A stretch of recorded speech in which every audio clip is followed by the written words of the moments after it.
Welcome to Sweet Life Beat Life. We hope this video helps. You're starting right in Settings. Find Lock Screen Magazine under Display or Lock Screen Options.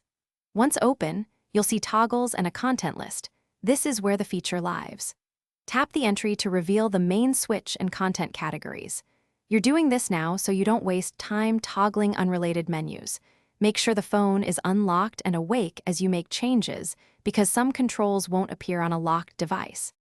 Once inside the Lock Screen Magazine controls, flip the main switch off to immediately stop new wallpapers from appearing. Next, find and disable auto download or sync options so the phone stops pulling fresh content in the background.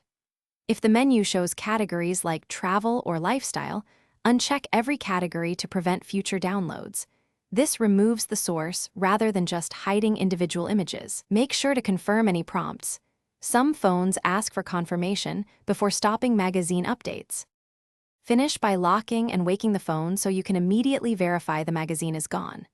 If the lock screen still shows magazine panels, go to Apps Show System Apps System Launcher, or Home and clear cache, or reset home screen settings to remove residual data.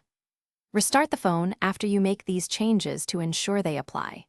If problems continue, make sure any third-party lock screen apps aren't reintroducing content before contacting support. Thanks for watching. Consider subscribing if we helped you.